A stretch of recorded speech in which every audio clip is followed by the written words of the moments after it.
And we're back for the penultimate episode review of Marvel's What If Season 1, Episode 8. A lot of shit going down on this episode. You can blame the Watcher for basically the multiverse getting fucked. We got a lot to talk about here today with What If Ultron 1, obviously coming off that great cliffhanger from the week prior. Great stuff. This was probably one of my favorite episodes yet. Definitely coming off of last week. Totally different vibe from last week's Party Thor episode, which, as we discussed last week, we all thoroughly enjoyed. This was some awesome stuff, and like I said, a lot to break down. Per usual, we got Chris, the Doc Mueller from Bleacher Report as well. Chris, you're on the Twitter machine, BR_Doctor. Chris, what's going on, man? Not much. This episode kind of culminated in a lot of things that we've thought were going to happen for a little while. Yeah, we got that little preview episode, the teaser for the remainder of the season a few weeks ago, and even then I wasn't sure exactly what it was going to consist of until we got this episode 8 just a few days ago, so I'm excited to dive into it. Phil, you're back as well, my man. Phil DL616 on the Twitter machine. Phil, what's going on, dude? I am here. Kind of tired. Sounds good. We can't do it any other way. Chris and I were discussing before, and we can't record without you, my man. So I'm excited to have you here talking all things Marvel. What If here today? So let's get right into it. Obviously, the title suggests What If Ultron 1, kind of obviously an alternate universe, an alternate ending, so to speak, to Age of Ultron back from 2015. We discussed the movie a lot here on the show, and Phil, we talked about how there's been a lot of callbacks to Age of Ultron dating back to WandaVision earlier this year. We finally got that Ultron ending that I think we all part of us wanted to see in that Age of Ultron movie, with Ultron actually winning, becoming far more of an important villain than I think anyone ever expected him to, and taking not only Earth, but over the entire universe, and then seemingly the entire multiverse too, just because the Watcher opened his damn mouth and acknowledged his presence, and now Ultron's coming after him, and it looks like the Watcher's got to put together a team to combat Ultron, or Ultravision, or whatever you want to call him, so just crazy, crazy stuff. And I think you definitely summed it up quite well, Chris, when you said in the DMs a couple days ago when you guys were talking about the episode real quick, you said it was bonkers. Can you elaborate on that and how crazy this episode was for you as well? I mean, first of all, we've sort of been talking about how the rumors were leading towards this all sort of being a big crossover at the end. Mm-hmm. And I think that's now what we're going to get. But it was just crazy to see, I didn't expect Ultron and the Watcher to have such a long fight and for that to be such a important part of the episode. Yeah, and the way that it was done, too, was great, yeah. Yeah, just seeing it, this Ultron with all 6 Infinity Stones. Before he even had all 6, when he just had the 1, he cut Thanos in half. I didn't Vision do that in Endgame. Yo, that was wild. So that was very early on in the episode too, with just 1 stone, and then Thanos shows up. You're thinking, first of all, for a split second, I thought it was Zombie Thanos from the Zombie episode a few episodes ago. I don't know if we're going to see that again. I think we might be getting to that because that was the last visual of that episode. And when we get this crossover, maybe they incorporate Thanos to combat Ultravision. Who the hell knows? Because he has all the stones in his own universe. But at any rate, so Thanos pops up. He just gets split the fucking half. And then Ultron's like, oh, what are these? And he puts on the stones and proceeds to take over the entire universe, sparing absolutely no one. And, as other people have brought up, the biggest difference between, Thanos' vision for world domination or universe domination or whatever was that he was just going to kill off half of people, which is still sickening, and obviously his morals were twisted. But Ultron has no morals whatsoever. He's just bent on fixing the universe, living in silence, destroying literally everything in sight, and he doesn't care who or what it is. He's going to kill everybody, and that's kind of what we saw on this episode. We got Natasha as well, Black Widow. We got Hawkeye back, a different version of Zola, which I wasn't expecting. I thought that was super cool. They kind of worked together to combat Ultravision, which ultimately was unsuccessful because he was in another universe. I'm sure we'll see them again at some point because that was the last note they ended on. But just crazy stuff here. But again, back to the overall overview of the episode. Phil, your thoughts on this episode and how it kind of panned out in your mind? Well, first of all, I thought it was hilarious that Ultron literally split Thanos in half. I thought that was hilarious. And then, I don't know, I think we're supposed to understand that Ultron was already powerful, but with the Mind Stone and Vision's body, he's even more powerful. And that's why he was a little bit more powerful than Vision is. And of course, he's more violent than Vision is. So, Vision might not have gone for the kill.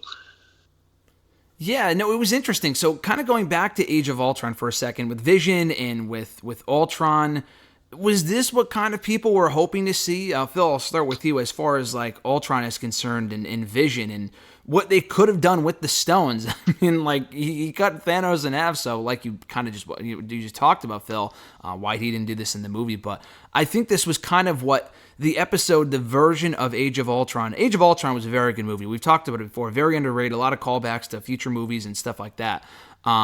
But your thoughts on the way they depicted Ultron in this episode itself, and this may have been the version I think a lot of people were waiting for as far as what he was actually capable of, as opposed to being killed off in the movie and never being seen again. I think that they've been doing something for a while in this phase where they have either poked fun at something that fans didn't like or came back and completely redeemed it in some way. Mm-hmm. And I think this is some more of that. I mean, we even saw that last episode with the Captain Marvel stuff where Thor told her to smile, and that's definitely one of the fan things that they were saying online. And I mean, if you're one of those fans that was saying that Ultron should have been a bigger threat, here you go in this episode. If you're one of those people that thought Wanda didn't get enough development in that movie, well, you got WandaVision. If you're one of those people that hated the Mandarin, here's Shang-Chi. So I feel like they've been doing that a lot during this phase. Yeah, do you think the return of Abomination was another one of those things, too, that we saw in Shang-Chi? And probably, well, not even probably, we are getting more of him in She-Hulk, too. Yeah, I definitely think that they've been making a point to say we're not done with a lot of these characters. Yeah, I think it's cool how they're retconning things in certain respects. And, they can always go back. We've talked about before with the multiverse. They can always explain why people were, recast and stuff like that over the course of the MCU, which wasn't a lot of people, at least for the major characters, but they can explain that with the multiverse, excuse and whatever. So, I think it's really interesting, and I think they're doing a great job of that so far in this phase, which has been nice to see. But yeah, this is the true Age of Ultron, just completely dominating the universe and just beating the holy hell out of the Watcher. What a great scene. And just completely beating the shit out of him until he finds himself in the exact same confinement, whatever you want to call it, prism or whatever, with the evil Doctor Strange from that episode from several episodes ago. So, Chris, talk to me about the beating that the Watcher took here from Ultron and how great that scene was, kind of beating him across all these different multiverses. I mean, it was this was almost the definition of the Marvel fights that people have a problem with, which is just shooting beams of different colors at each other. But I did think it was cool that it showed that the Watcher was at least kind of a match for this version of Ultron with all the stones and everything. But I was just so intrigued at the end when he ended up back with the evil Doctor Strange, because that immediately was like, okay, I think they're going to go back and get at least one character from every episode we've seen. So that's what I was wondering too. Obviously, evil Doctor Strange, Party Thor, I think was hinted at in a preview or a teaser rather for that last episode. If you had to make a prediction, maybe not from every episode, but from most episodes, Captain Carter's another obvious one. Who do you want to see brought back? Who do you think will be brought back from each of the episodes that we've seen, from what you can remember for this season finale? Well, Captain Carter's for sure, because I think they showed a clip of her that we didn't see in that first episode in that mid-season trailer. Mm-hmm.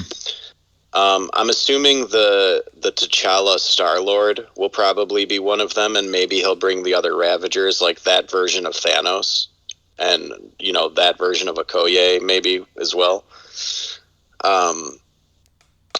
The end of the third episode, when Fury goes and finds Captain America in the ice, and then Captain Marvel shows up, we could see either or both of them show up. But I'm trying to remember, was it just Spider-Man, Ant-Man's head, and then a one-legged Black Panther who were left at the end of the zombie episode? I thought there were more, but you might be right. I mean, obviously, I know there's zombie Thanos too. The Hulk was still roaming around killing zombies, I'm sure. Yeah, he wasn't shown as being dead, yeah. So, yeah, it seems like they have enough across all of the different episodes to create a different version of the Avengers. Like, is Natasha still alive in any of the episodes? I'm trying to remember. Well, this episode, right? Yeah, like that Natasha definitely going to come back. But didn't Ultron destroy the whole world when Captain Marvel showed up? Like, he destroyed the whole universe. Wouldn't she have been part of that? I think he just destroyed those planets in the solar system where Xandar and all that stuff was. So I'm not sure if he hit Earth. Because it seemed like she was still alive at the end of the episode. I think we're definitely going to see the Spider-Man from the zombie universe with Doctor Strange's cape. Mm-hmm. Yeah.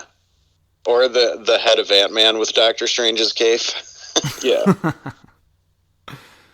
Yeah, I could see that. There's a lot of different ways they can go with it. Excuse me, the cloak of levitation. Let me act like that. Cloak of levitation. Oh, and let's not forget Howard the Duck from the Party Thor episode. Oh my God. With Darcy? Yes. Oh my God. I love that episode so much. Yeah, it was a great episode. Yeah, no, there's a lot of ways they can go with it. But like I said earlier, do you think there's a way they could... Because they've left a lot of the villains alive, too. I mean, I know, Captain Carter... What was that? Killmonger's still there. Yeah, Killmonger's still out there. Killmonger, Thanos, and Ego is alive in the T'Challa episode, right? Could that come back to be incorporated in this episode, or maybe down the road? That's right. Ego and Peter were shown kind of having their little reunion at a Dairy Queen, weren't they? Yeah, well, not only just from that episode, but I think in the teaser, right? Didn't they show like an alternate shot of that scene, meaning that it's going to be used in this episode in some form or fashion? I don't know, but you know what I just realized is we still have not seen the Gamora in Thanos' armor, have we? No. I wonder where that Gamora would be from, because the Guardians they went out of their way to show Ultron killing them on this episode. So I wonder what universe that would be from. I don't know, but there's like a couple versions of some characters roaming around. Like there's at least 2 or 3 Nebulas that are out there to choose from. Oh yeah, one from the T'Challa episode, and I think we saw her in the Party Thor episode too, right?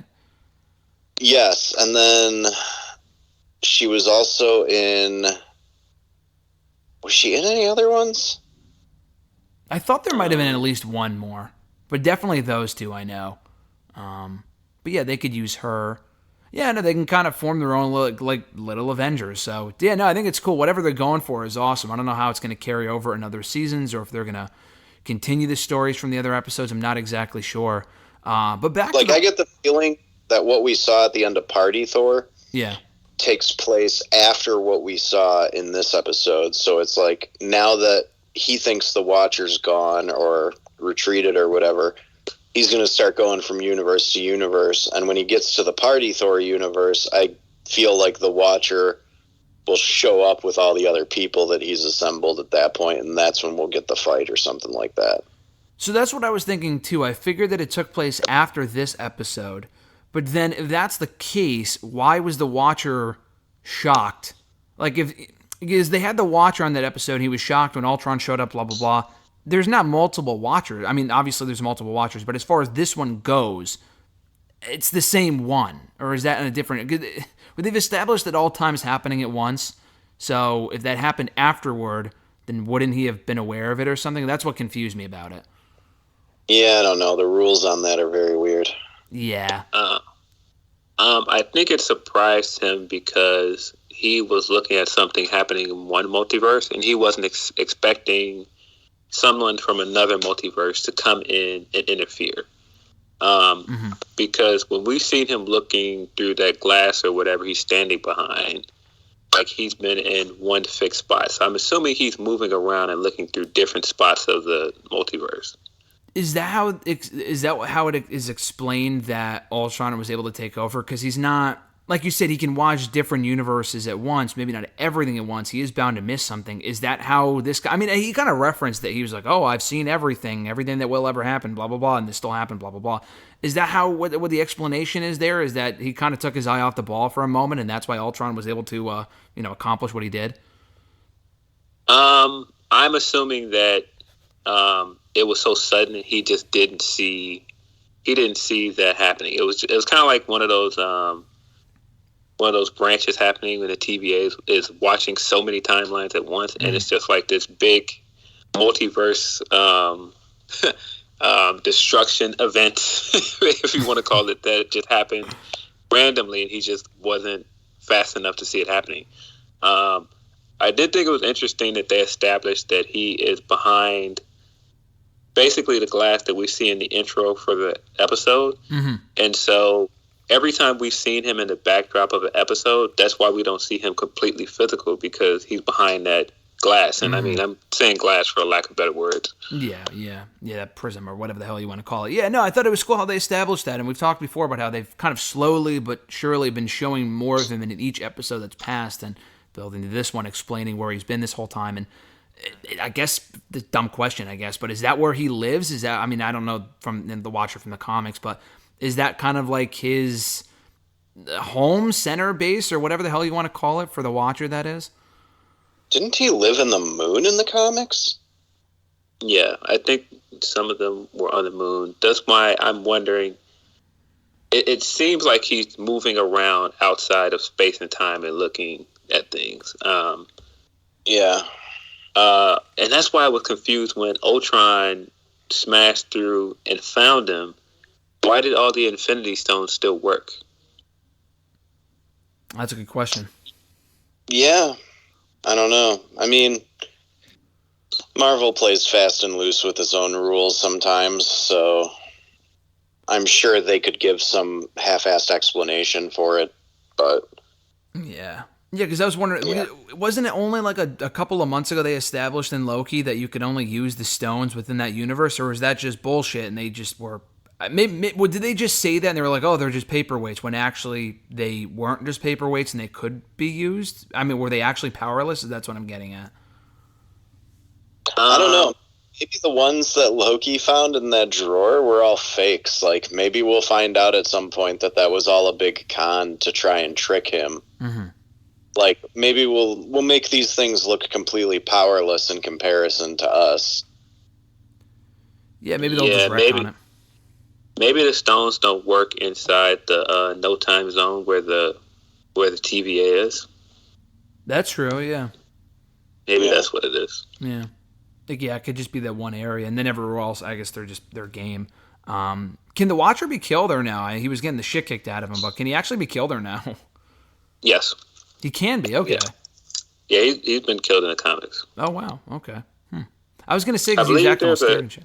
Isn't there a comic where someone killed the Watcher and stole his eye and used it to view parts of the multiverse? Was it Dr. Doom? I don't remember.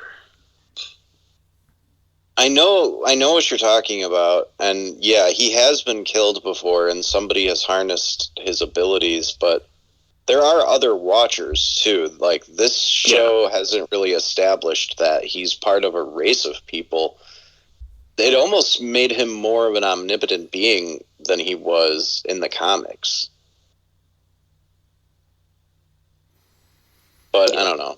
It's weird. I did think it was interesting that they clearly made him black because his voice is Jeffrey Wright. Well, if they ever want to have him in live action, it makes sense.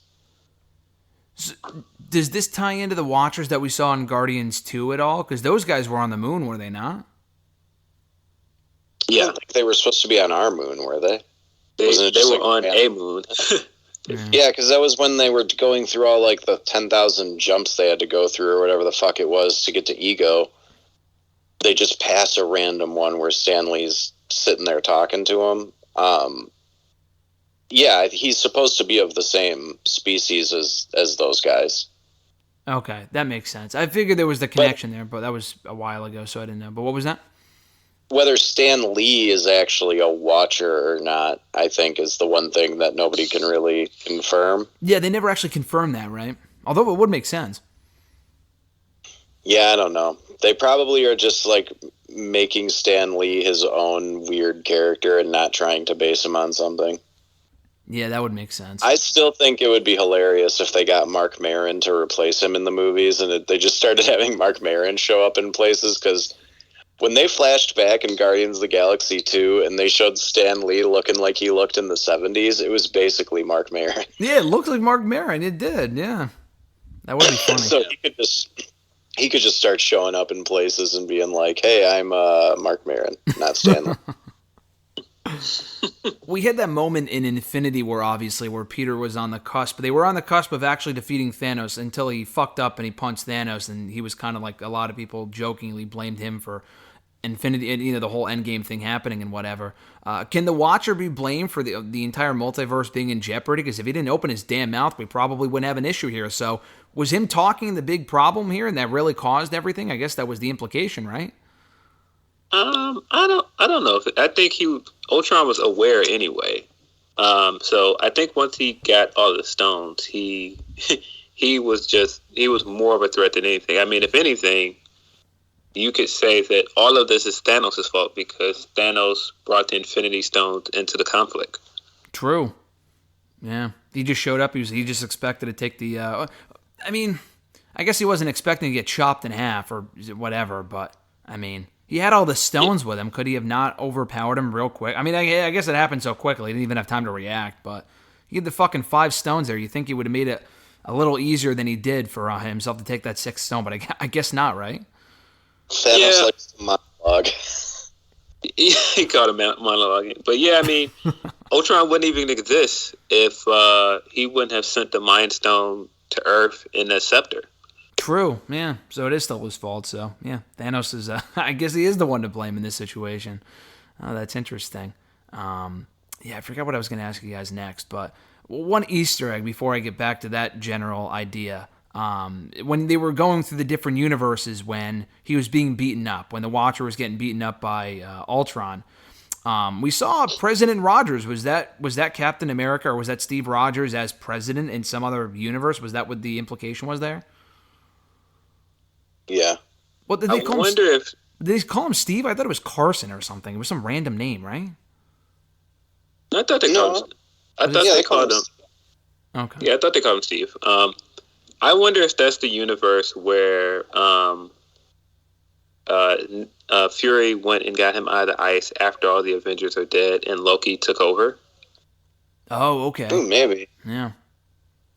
I know that one of the writers recently revealed in an interview, it was a girl, and she's like, yeah, we pitched the idea of Captain America being elected as president as its own episode for both seasons, but it was shot down both times.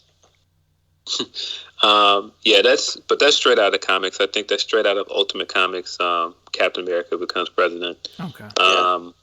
I mean, really, this whole episode is based around the Bendis Age of Ultron comic.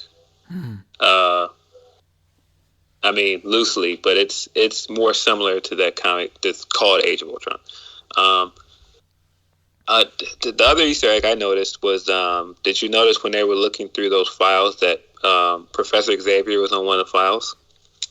I did not see that. Yeah, on one of the files before Zola, it said Professor Xavier. I did not see that. That's interesting. That's cool. Do you think it was just meant to be an Easter egg, or do you think that was their way of kind of teasing people, hey, we're going to be getting to this sooner rather than later? Yeah, I think it was just an Easter egg. And I mean, I think they're being smarter with their Easter eggs. I mean, the moment where Ultron grew larger than the universe and then ate it, I mean, that's clearly a nod to a certain villain. Oh my God, yeah, when I saw that, I was just like, come on. That is so clearly a reference. But the way that they had him, like, actually, like, just growing and biting that planet down, that was one of the coolest shots I think we've gotten in any of the episodes. Oh, yeah. You're referring to Galactus, right? Yes. Okay, just making sure. Yeah. Oh, yeah, yeah. Because Galactus in the fucking Silver Surfer movie was just a stupid cloud. Yeah. So dumb. I did think it was cool to see how much that he could do with the stones in comparison to what we see Thanos do with the stones. Because we essentially just see Thanos use them separately and then do the snap. But Ultron is using them like in so many different ways, all at the same time. Using a reality stone to create his army of drones, and then just like completely reappearing somewhere else. It was crazy. Well, it seemed like Thanos got significantly injured every time he did more than one stone at a time. Yeah. So I think like because Ultron is a synthetic being, he can probably take that a little easier, would be my explanation for it anyway. Yeah, then on top of that, he's a robot, and so I'm sure he can process action faster, and that's why he's multitasking and using the stones all at once sometimes. Yeah. So does this confirm with him having all the stones and doing what he did with them, does this confirm, and also the fact that he killed Captain Marvel, that he is the most powerful entity in the entire MCU at this point? Yeah, for sure. For sure. It was funny because although I think it's going to be interesting to see the evil Doctor Strange square off against him, because the evil Doctor Strange, even though he didn't ever really break out of his own universe, he still basically destroyed everything in his universe, just like Ultron did. Mm-hmm. Well, so it's going to be a showdown. Well, it was intentional, right, for them to have had Ultron kill Captain Marvel, right? Because we've had this argument, not specifically, but just in general, the debate of who the strongest Avenger is, who the most powerful is, and she's always the one that kind of comes up more often than anyone. And the fact that, I mean, she's been in a lot of episodes so far, and it's not even Brie Larson, I don't think. I think it's someone that sounds like her. They've had Captain Marvel in a lot of these episodes, and for her to be in this one over, I mean, I guess it would have made no sense if she wasn't, because the universe is in danger, so why wouldn't she be there? But that had to have been intentional, right? For them to show that, hey, listen, he is this powerful, so we're going to have him kill off the most powerful person on this planet. Yeah, and it took him a minute to do it. I mean, she still was hanging with him, even with all the stones. This is what, like the 4th episode that Tony dies. Tony has died. I was gonna say that was another thing too. Yeah. I was actually trying to think like what versions of Tony are left at this point, because we never see Tony in the Captain Carter episode. It's Howard Stark is making the suit for Steve. He's not in the T'Challa episode at all, is he? No. I guess there's the zombie Tony. Did they kill him? Yes, I thought he was dead. Yeah, he died. I guess theoretically there could be a Tony Stark roaming around the Party Thor universe still. We just never saw it. Well, technically no, right? Because, I mean, at the point that Ultron shows up, he'll probably kill him, right? If he didn't already at that point in that universe. Or maybe that's the first time he's appearing in that universe is when he shows up and encounters Thor. That seems to be what it is. Yeah. So I think, like, they never even really mentioned Iron Man in that episode. So who knows if he's even around.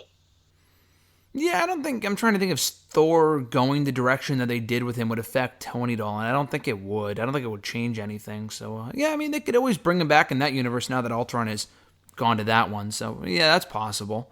Random note, but did you guys like seeing Zola back for this episode and the extended role that he had?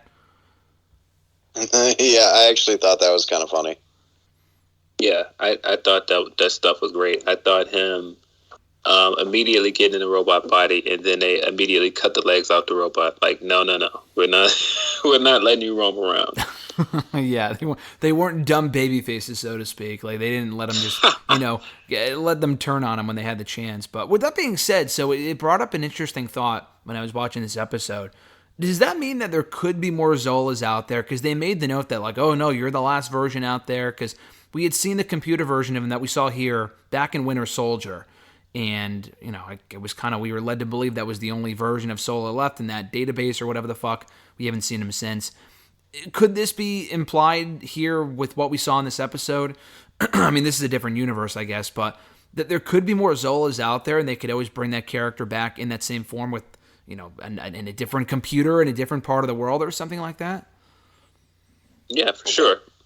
There was a thing in Winter Soldier where they had storyboarded out and even, I think, made an animatic of it, where right before the missile hits the base and buries Steve and Natasha under a bunch of rubble, you're supposed to see Zola downloading his brain into a robot body and then running away.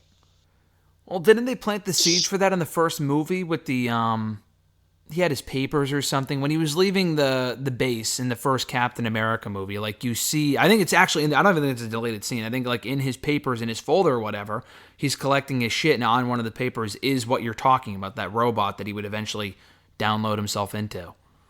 Yeah, we could easily see them use Zola again in live action just because that actor seems up for at least doing the voice of the character again, because that's Toby Jones, I think is his name, and it's the same guy who played him in live action doing the voice here, so he's clearly still game to do it.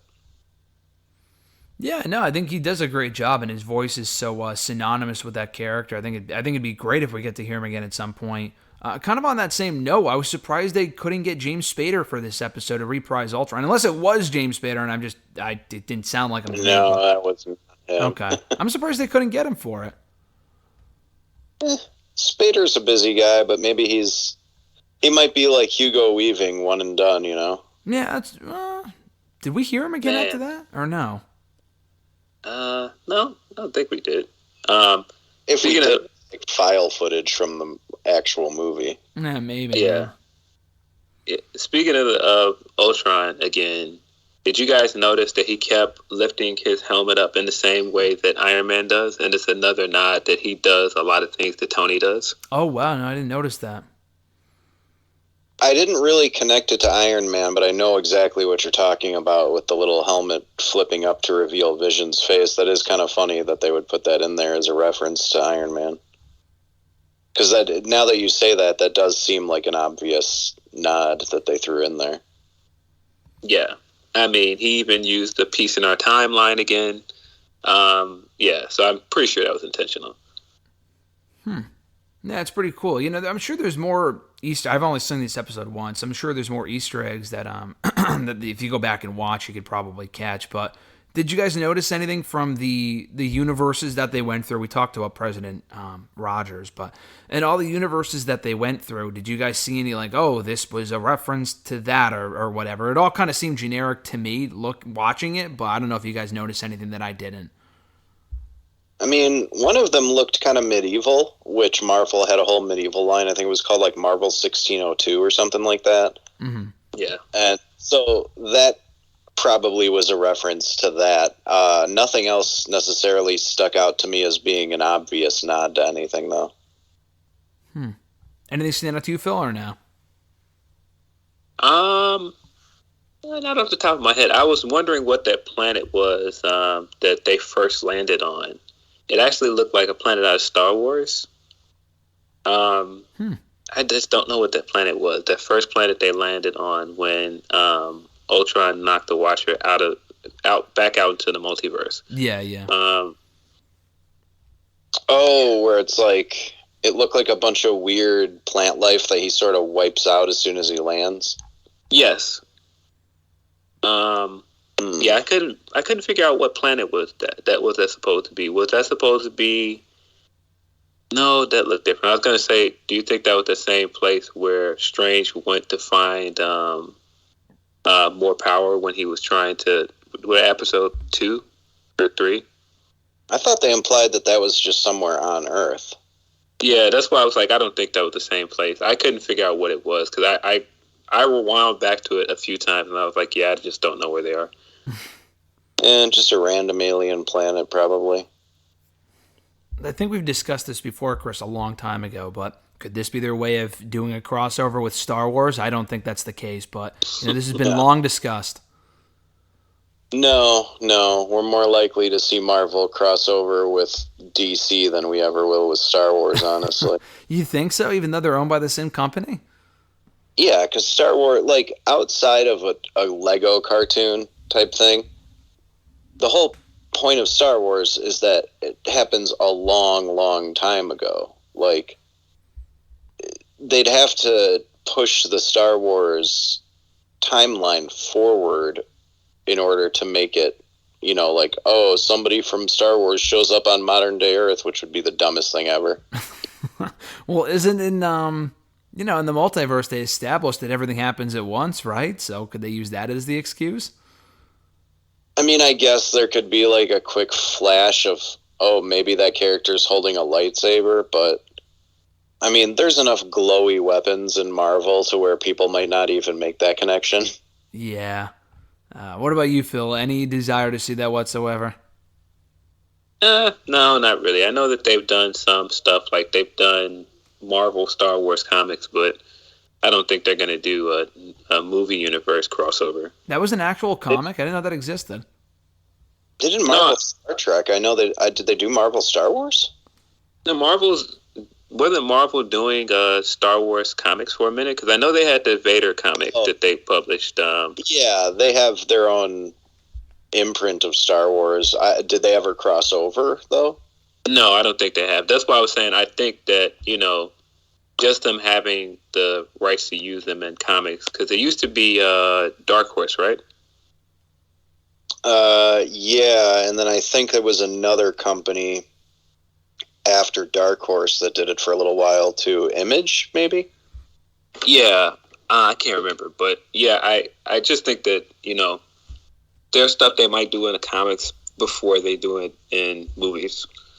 I think the Star Trek Marvel crossover would be hilarious to actually see enacted in live action, because the comic, before Patrick Stewart ever played Xavier but had already played Picard, the comic made reference to the fact that Xavier and Picard look similar, and then he ended up getting cast as Xavier a few years later.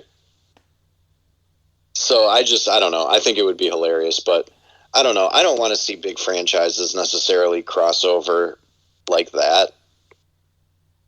Like, I'd be fine if, you know, the Fast and the Furious crossed over with Jason Bourne, because who gives a shit? But Marvel crossing over with Star Wars, or, you know, DC crossing over with Babylon 5 or whatever the hell, like, I don't know. None of that interests me, really. Like, there's enough of that in comics. Like, we've literally seen Batman fight the Terminator, the Predator, Alien.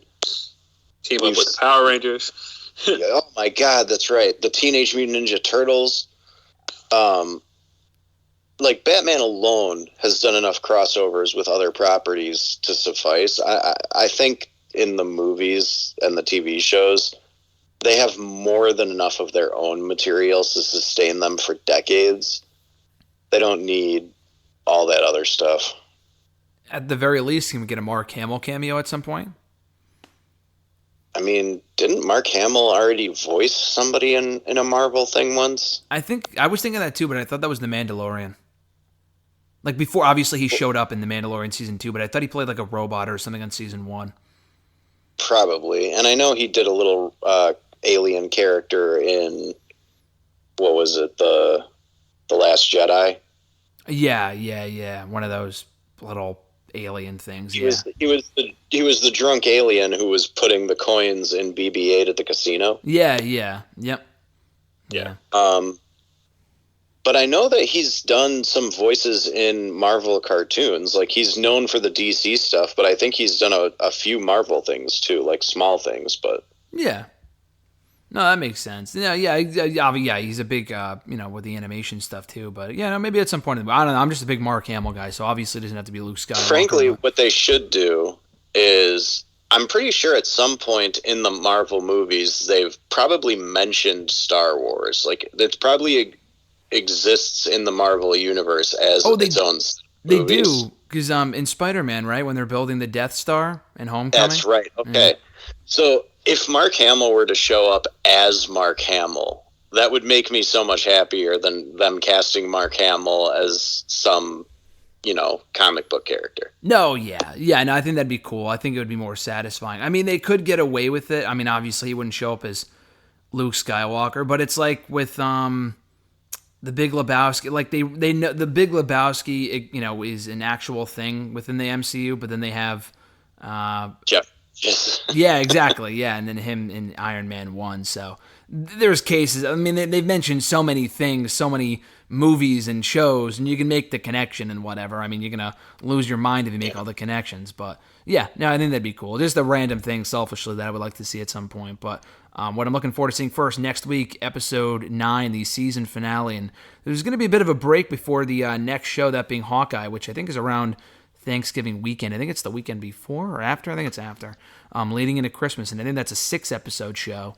So yeah, that's going to be great. But first, we got the season finale next week of Marvel's What If. It's going to be awesome. We're going to looking forward to talking about it and hearing next week all about episode 9 of Marvel's What If. And this has been a great time with you guys every single week, breaking the show down.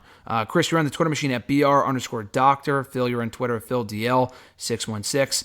Thanks, guys, as always, and I'll speak to you guys next week. Thanks.